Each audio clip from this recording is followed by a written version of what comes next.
परमेश्वर के अद्भुत काम को हम यहाँ पर देख रहे हैं और सच में परमेश्वर हमसे बहुत प्रेम करते हैं। परमेश्वर पिता का बड़ा धन्यवाद करती हूँ और परमेश्वर का आत्मा हमसे बोलता हुआ बातचीत करता है। जब आज हम प्रभु यीशु मसीह की उस आज्ञा का पालन करने जा रहे हैं, आज जब हम उसके लहू और देह में भागीदार होने को जा रहे हैं, तो उससे पहले परमेश्वर का आत्मा हमसे बात करना चाहता है, क्योंकि वचन कहता है कि जब हम उसकी लहू और देह में हाथ डालें तो हम लहू और देह में बड़े सोच विचार कर हाथ डालें। मैं परमेश्वर पिता का धन्यवाद करती हूँ और समय को देखते हम सीधा वचन पर चलते हैं। अब मत्ती रचित सुसमाचार उसका 9वां अध्याय और उसकी 14वीं और 15वीं आयत। मत्ती रचित सुसमाचार उसका 9वां अध्याय उसकी 14वीं और 15वीं आयत। तब यूहन्ना के चेलों ने उसके पास आकर कहा, क्या कारण है कि हम और फरीसी इतना उपवास करते हैं, पर तेरे चेले उपवास नहीं करते? यीशु ने उनसे कहा, क्या बराती जब तक दूल्हा उनके साथ है शोक कर सकते हैं? पर वह दिन आएंगे जब दूल्हा उनसे अलग किया जाएगा, उस समय वे उपवास करेंगे। मैं परमेश्वर का धन्यवाद करती हूँ। यहाँ पर यूहन्ना के चेले और फरीसी वो आकर यीशु मसीह से कहने लगे, उससे प्रश्न करने लगे कि क्या कारण है हम और फरीसी इतना उपवास करते हैं पर तेरे चेले उपवास नहीं करते। और यीशु मसीह ने उन्हें उत्तर दिया। यीशु ने कहा, क्या बाराती जब तक दूल्हा उनके साथ है शोक कर सकते हैं? इसके अंदर अगर हम दूल्हा शब्द पढ़ें, यीशु मसीह ने दूल्हे का यहाँ पर वर्णन किया है और दूल्हे के अगर हम देखें तो वहां पर एक मार्क लगा हुआ है। और अगर आप निकालें यूहन्ना 3:29, तब आप जानेंगे कि यीशु मसीह क्या बात करना चाहते हैं। यूहन्ना 3:29। जिसकी दुल्हन है वही दूल्हा है, परंतु दूल्हे का मित्र जो खड़ा हुआ बस जिसकी दुल्हन है उसका दूल्हा है। हमारा दूल्हा प्रभु यीशु मसीह है। और यहाँ पर वचन यीशु ने कहा, क्या बाराती जब तक दूल्हा उनके साथ है शोक कर सकते हैं? दूल्हे का संबंध दुल्हन के साथ और दुल्हन का संबंध दूल्हे के साथ। बाराती विवाह में आते हैं, पर विवाह का जो आकर्षण का केंद्र है वो दूल्हा और दुल्हन है। और हम जानते हैं हमारा दूल्हा प्रभु यीशु मसीह है और कलीसिया उसकी दुल्हन है। और यहाँ पर प्रभु यीशु मसीह कलीसिया की बात कर रहे हैं, अपनी दुल्हन के बारे में बात कर रहे हैं। और लिखा है जिसकी दुल्हन है वही दूल्हा है। अगर आप इफिसियों 5:23 और 24 पढ़ देंगे तो इस बात का प्रमाण हमें मिलेगा कि यीशु मसीह किस दुल्हन के बारे में बात कर रहे हैं। क्योंकि पति पत्नी का सिर है जैसे कि मसीह कलीसिया का सिर है। जी बेहतरीन। पति पत्नी का सिर है जैसे मसीह कलीसिया का सिर है। और स्वयं ही देह का उद्धार करता है। जी। पर जैसे कलीसिया मसीह के अधीन है, वैसे ही पत्नियां भी हर बात में अपने अपने पति के अधीन रहे। कलीसिया किसके अधीन है? कलीसिया मसीह के अधीन है। या यीशु मसीह, देखिए यूहन्ना के चेले कुछ और प्रश्न पूछ रहे हैं यीशु उपवास के बारे में, परंतु यीशु मसीह यहाँ पर दूल्हा के बारे में बात कर रहे हैं और यीशु मसीह अपनी दुल्हन के बारे में बात कर रहे हैं। और दूल्हा और दुल्हन एक विवाह के संबंध में बनते हैं, क्योंकि उनका संबंध एक ऐसा, जब वो एक विवाह के संबंध में बनते हैं तो वो पति पत्नी हो जाते हैं। और वो एक ऐसा रिश्ता है जो हमेशा का रिश्ता होता है, वो एक सबसे अलग रिश्ता है। लिखा है कि जब पति पत्नी एक साथ मिलते हैं, विवाह होता है, एक तन एक मन होते हैं। तो दुल्हन जब दूल्हा के लिए जब तैयार होती है तो वो एक प्रक्रिया में चलती है।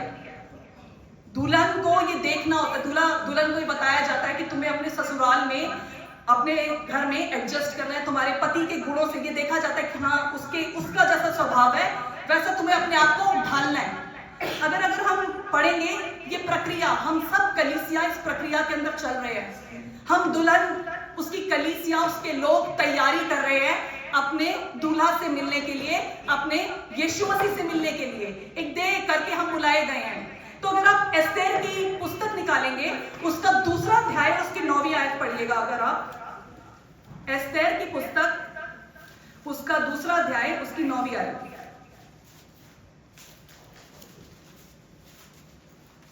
वह युक्ति उसकी दृष्टि में अच्छी लगी जी। और वह उससे प्रसन्न हुआ। जी। तब उसने बिना विलंब उसे राजभवन में से शुद्ध करने की वस्तुएं जी। और उसका भोजन जी। और उसके लिए चुनी हुई 7 सहेलियां भी दी और उसकी सहेलियों को रनवास में सबसे अच्छा रहने का स्थान दिया। प्रभु का धन्यवाद हो।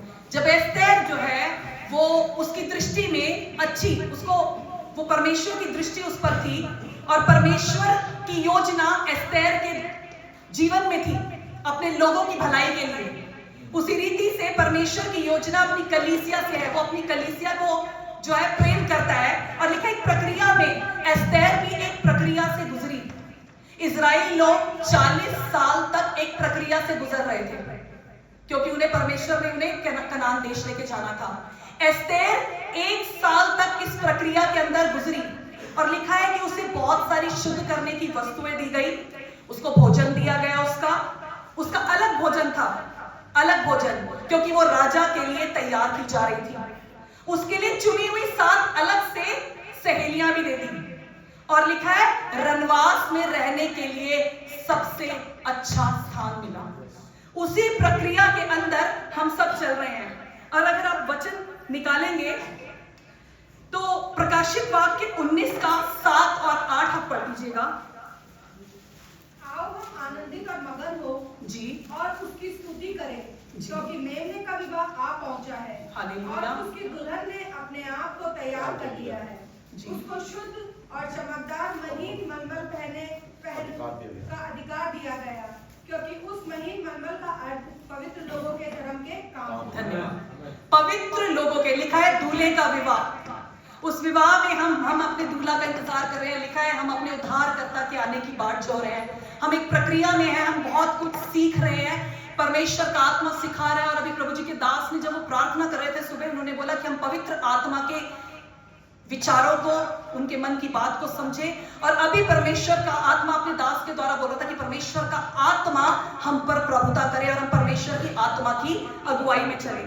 लिखा है कि मेमने का विवाह आ पहुंचा है और उसकी दुल्हन ने अपने आप को तैयार कर लिया है। धर्म के काम, जब मैं इसकी स्टडी कर रही थी तो एक अलग ट्रांसलेशन में जो धर्म के काम है, क्योंकि धर्म के काम तो मैले चिथड़ों के समान है, परंतु यहाँ पर परमेश्वर का आत्मा क्या बात करना चाहता है? The things that God's holy people do that have His approval, अर्थात उन कार्यों को करना जिसमें परमेश्वर की इच्छा सम्मिलित हो।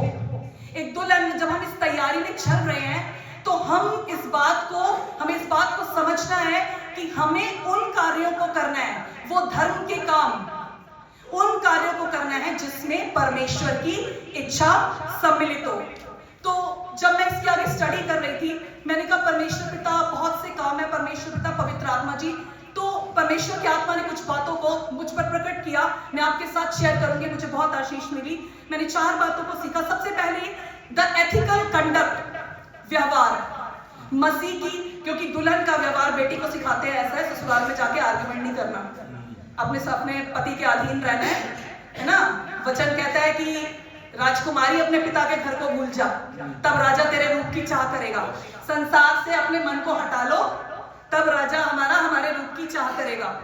तो यहाँ पर लिखा है व्यवहार। अगर आप निकालिएगा मत, फिलिपियों 1:27 में लिखा है कि तुम्हारा चाल चलन सुसमाचार के योग्य हो। और कुलुस्सियों की पत्री के अंदर लिखा है तुम्हारे मुख के वचन अनुग्रह भरे और सलोने हो। हमारे जीवन के परमेश्वर हमारा चाल चलन ऐसा चाहता है कि उसके अंदर परमेश्वर की इच्छा सम्मिलित हो। हमारे जीवन में हम ऐसे निर्णयों को लें जिसमें दूसरों की उन्नति हो, दूसरों को आशीष मिले और दूसरे आशीष को प्राप्त करें। यहाँ पर अभी वंशिका बेटी बोल रही थी कि मेरी आवाजों को विकास भैया और आरती दीदी जो सुनते हैं, उन्होंने अपने जीवन में एक बड़ी आशीष को, विकास भैया ने एक बहुत बड़ी आशीष, परमेश्वर के बहुत बड़े फेवर को पाया। उन्होंने अपने जीवन में एक सही निर्णय को लिया और वंशिका वहां पर एक आशीष का कारण है। परमेश्वर का आत्मा हमें एक आशीष का कारण बताना चाहता है। हमारा एथिकल कंडक्ट, उपवास के बारे में बात कर रहे हैं। फरीसी और यूहन्ना के चेले भी उपवास के बारे में बात कर रहे हैं, लेकिन यीशु मसीह दूल्हा के बारे में और दुल्हन के बारे में बात कर रहा है। यीशु मसीह कहता है, इसीलिए वचन अगर आप निकालेंगे फिलिपियों 4:8 आप पढ़ दीजिएगा। फिलिपियों 4:8। इसलिए हे भाइयों, जो बातें सत्य हैं और जो बातें आदरणीय हैं और जो बातें उचित हैं और जो बातें पवित्र हैं और जो बातें सुहावनी हैं और जो बातें मनभावनी हैं, अर्थात जो भी सद्गुण और प्रशंसा की बातें हैं, उन पर ध्यान लगाया करो। हमें कैसी बातों पर ध्यान लगाना है? सत्य बातों पर, और सत्य हमारा परमेश्वर प्रभु यीशु मसीह है। हमने एक बात को सुना था कि हमें उन बातों पर अपने मन को लगाना है जिसमें परमेश्वर की इच्छा सम्मिलित हो, जिसमें परमेश्वर की इच्छा सम्मिलित हो। और लिखा है कि हम ऐसी बातें जो मन को भाने वाली बातें, हमें केवल अपने लाभ के लिए नहीं सोचना, हमें दूसरों के लाभ के बारे में सोचना है। इसीलिए एथिकल कंडक्ट, हमारा चाल चलन, हम एक मसीह की जीवित पत्री हो, हमारा व्यवहार उसके सुसमाचार को प्रकट करे। दूसरी बात है मॉरल करेज। इसका जब मैं देख रही थी, इसमें लिखा था ability to do what is right even when it is difficult और अनपॉपुलर। उस योग्यता को प्राप्त करना जब हम सही कर सके, उस कार्य को कर सके जो हमें मुश्किल लगता हो और अनपॉपुलर है। अनपॉपुलर मतलब हमें परमेश्वर की इच्छा के अनुसार चलना है। आजकल अनपॉपुलर क्या है? फर्स्टली अनपॉपुलर मींस लोकप्रिय नहीं है, अलोकप्रिय है, जिसे लोग पसंद नहीं करते। आज वचन कहता है अंत के दिनों में प्रेम ठंडा पड़ गया, और परमेश्वर का आत्मा कहता है मेल मिलाप कर लो। परमेश्वर का आत्मा मेल मिलाप की बात करता है, प्रेम की बात करता है। और यहां पर परमेश्वर लिखा है हमें वो उन कार्यों को करना। हमारा शरीर कई बार, हमारी परिस्थितियां कई बार लड़ती है, कहती है कि इन कामों को नहीं करना, लेकिन परमेश्वर का आत्मा कहता है कि हमें उस कार्य को करना है, बहाव के विपरीत जाना है, संसार के सदृश नहीं बनना है। अगर आप वचन निकालेंगे परमेश्वर किस मेल मिलाप की बात करता है, क्योंकि यहां पर फिर से मैं बोल रही हूं, फरीसी कह रहे उपवास, फरीसी कह रहे उपवास, लेकिन मत्ती 5:23 और 24 जब आप निकालेंगे तब परमेश्वर का आत्मा हमें कुछ सिखा रहा है, क्योंकि आज हम लहू देह में भाग होने जा रहे हैं। मत्ती 5:23 और 24। इसलिए यदि तू अपनी भेंट वेदी पर लाए, यस जी, पढ़ और लीजिए। तू स्मरण करे कि तेरे भाई के मन में तेरे लिए कुछ विरोध है, तो अपनी भेंट वही वेदी के सामने छोड़ दे। एक लिखा है तेरे भाई के मन में विरोध है तो उसको तू मना ले, पर आज हमारे मनों में विरोध है। और परमेश्वर का आत्मा कहता है कि हमें उन कार्यों को करना है जिसमें परमेश्वर की इच्छा सम्मिलित है, क्योंकि हम दुल्हन हैं और हमें दूल्हा के गुणों, हमें दूल्हा के साथ उस एक विवाह के बंधन में हम बंधने जा रहे हैं। और यहाँ पर आगे वचन कहता है, पढ़ दीजिएगा।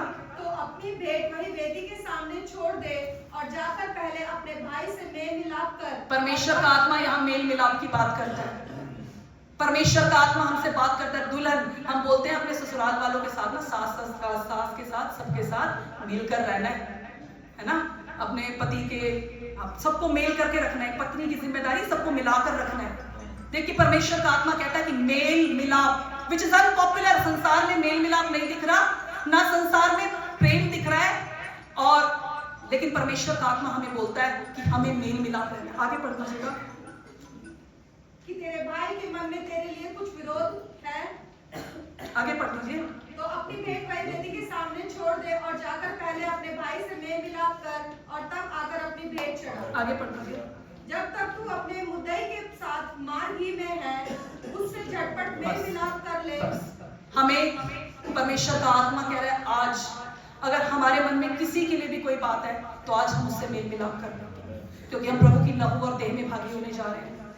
और यहाँ पर फरीसी उपवास के बारे में बात कर रहे हैं, बार बार वो कह रहे हैं यीशु उपवास, और यहाँ पर यीशु मसीह दूल्हा के बारे में बात कर रहा है। और वचन कहता है जिसकी दुल्हन है वही दूल्हा है। दूल्हे का संबंध दुल्हन से और दुल्हन का संबंध दूल्हे से है। और परमेश्वर कहता है कि तुम्हारी चाल चलन, तुम्हारा व्यवहार वचन के अनुसार हो। परमेश्वर का आत्मा कहता है तुम प्रेम में बंधे रहो, प्रेम में, मेल मिलाप में बंधे रहो। आगे तीसरी बात पर्सनल इंटेग्रिटी। यहाँ पर अगर आप निकालेंगे लूका रचित सुसमाचार, उसका मत्ती रचित सुसमाचार, पहले आप लूका रचित 1 निकाल दीजिए 11:41। लूका 11:41। तब पतरस ने कहा, लूका 11:41। परंतु हाँ, भीतर वाली वस्तु को दान कर दो जी। तो देखो सब कुछ तुम्हारे लिए शुभ हो जाएगा। अब आप पढ़ दीजिएगा मत्ती रचित सुसमाचार उसकी 21 और 22। मत्ती रचित सुसमाचार 18वें अध्याय का 21 और 22। तब पतरस ने पास आकर उससे कहा, हे प्रभु, यदि मेरा भाई अपराध करता रहे तो मैं कितनी बार उसे क्षमा करूं?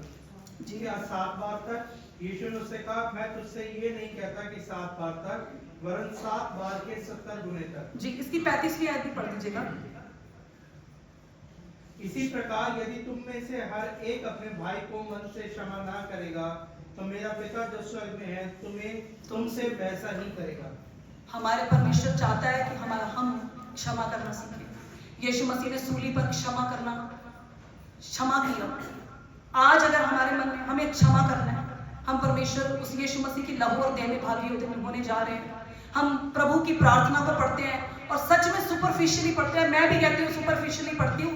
एक दिन जब मैं यहीं पे सामने बैठी हुई थी और मैं पढ़ रही थी तो मेरी इस वचन के ऊपर मेरी आग लग गई, ऐसे कि तेरी इच्छा जैसे स्वर्ग में पूरी होती है वैसे ही पृथ्वी पर पूरी हो।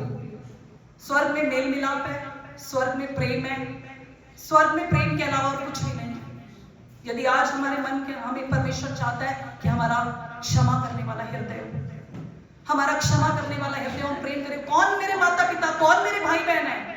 वो जो परमेश्वर की इच्छा पर चलते हैं और सुनते और मानते हैं। और यहाँ से जब हम बाहर निकलते हैं, चाहे हम अपने कार्य क्षेत्र में जाए, चाहे अपने घर में रहे, अपने परिवार में रहे, चाहे कहीं भी रहे, परमेश्वर का आत्मा वो हमें देखता है। मनुष्य हमें जानता है लेकिन परमेश्वर हमें पहचानता है। मनमुटाव परमेश्वर का आत्मा चाहता है कि आज हम अपने मनों से सारे मनमुटाव निकाल दें।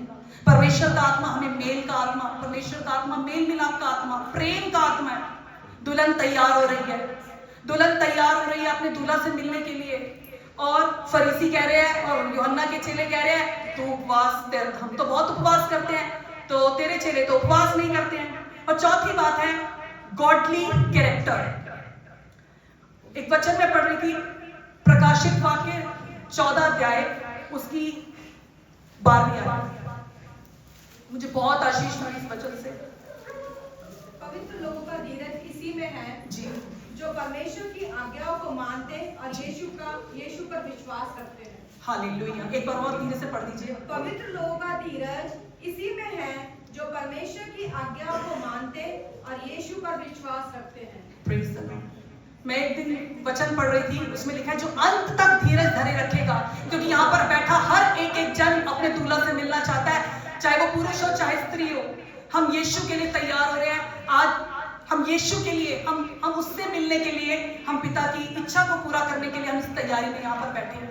तो मैं लिखा है कि वचन पढ़ रही थी, जो अंत तक धीरज धरे रखेगा केवल उसी का उद्धार होगा। मैंने कहा जीसस, धीरज कैसे रखा है?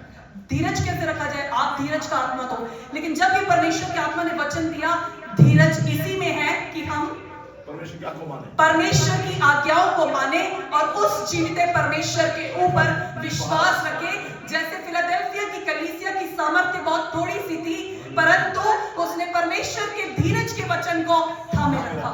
तब यीशु ने कहा कि मैं तुझे उस परीक्षा से बचाऊंगा जो इस पृथ्वी पर आने वाली है। परमेश्वर का आत्मा हमसे प्यार करता है, वो हमसे बोलता है। एक बात मैं आपसे कहना चाहती हूँ, जब हम पर्सनल इंटीग्रिटी की बात कर रहे थे, उसमें क्षमा करने की बात भी थी कि हमें एक दूसरे को क्षमा करना है। एक बात परमेश्वर की आत्मा ने मेरे मन में डाली, उत्पत्ति 16 बाद में पढ़िएगा, मुझे उससे बहुत आशीष मिली। अधीनता। अभी प्रभु जी के दास कह रहे थे फेलियर क्यों आते हैं? हमारे एफर्ट्स यूजलेस हैं, हमारी कोशिशें बेकार हैं। परमेश्वर तो चाहता है हम प्रेम करें, परमेश्वर चाहता है हम क्षमा करें, परमेश्वर चाहता है हम मेल मिलाप में आ जाएं, धीरज धरें। एक बात परमेश्वर की आत्मा ने मुझे सिखाई उस पैसेज से, अधीनता में रहना। आपने हाजिरा के बारे में पढ़ा है, सारा और हाजिरा। सारा को जब परमेश्वर ने बोला तुझे संतान होगी, उसने उस बात पर बिलीव नहीं किया और उसने अपनी दासी को भेजा ताकि उससे संतान उत्पन्न हो। और जब हाजिरा को संतान उत्पन्न हो गई तो लिखा है वो सारा को तंग करने लग गई। सारा क्रोधित हो गई। सारा ने बोला, सारा तो स्वामिनी थी, और लिखा है तुम जिस दशा में बुलाए गए उस दशा में रहो और परमेश्वर का धन्यवाद करो। जिस दशा में परमेश्वर ने हमें बुलाया। सारा स्वामिनी थी और हाजिरा दासी थी, और अपनी स्वामी का कहा मानने पर ही वो अब्राहम के पास गई, और जिस समय उसको पुत्र हो गया वो अपनी स्वामिनी को सताने लगी, और सारा ने अब्राहम से बोला कि इसे भेज निकाल। उस समय ये बात बहुत, और फिर उसके बाद सारा उसको सताने लगी, और वो इतनी परेशान हो गई हाजिरा कि हाजिरा भाग गई अपने बच्चे को लेकर। हाजिरा भाग गई अपने बच्चे को लेकर, देखा बच्चा प्यास से बड़ा प्यासा हो रहा है, उसने बच्चे को वही रख दिया, रोने लग गई। परमेश्वर की आत्मा ने कहा वापस चली जा, उसके सारा के अधीन रह, वापस चली जा। वो भाग रही थी, लेकिन परमेश्वर का आत्मा, कई बार हमें लगता है कि नहीं अंदरूनी लड़ाई है, पर परमेश्वर चाहता है कि हम अधीनता में रहें। पत्नी को पति की अधीनता में रहना ही पड़ेगा, वचन कहता है। कलीसिया को परमेश्वर की आत्मा के वचन में और परमेश्वर के जो की बारी का रखवाला है उसकी अधीनता में रहना पड़ेगा, क्योंकि परमेश्वर का वचन है, उससे अलग होकर हम कुछ नहीं कर सकते, क्योंकि उसको किसी मनुष्य ने नहीं चुना, ये परमेश्वर की आत्मा ने। और ये एक संघर्ष था हाजिरा के लिए, क्योंकि उसको सारा भी सता रही थी, लेकिन परमेश्वर ने कहा जा उचित समय पर, ठीक है, परमेश्वर के बलवंत हाथों के नीचे दीनता से बने रहो। अधीनता, यीशु मसीह भी अधीनता में रहा। मैंने जीसस से बोला, मैंने कहा प्रभु ये सारी बातें तो सब जानते हैं, लेकिन परमेश्वर का आत्मा ने मुझे बोला कि तू इस बात को बोल, क्योंकि फरीसी कह रहे थे उपवास, या उसके चेले कह रहे थे उपवास रखते हैं, परंतु तेरे चेले उपवास क्यों नहीं रखते हैं। और परमेश्वर हमें समय दे रहे हैं, वो हमसे प्रेम करते हैं, और वो चाहते हैं कि आज हम हर बात को अपने मन से, उन मनमुटाव को निकालें।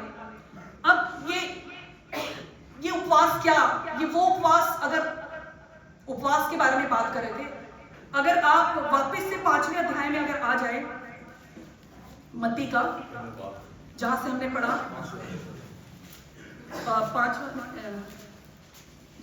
9वां अध्याय, उसकी अगर आप 13वीं आयत पढ़ लीजिएगा।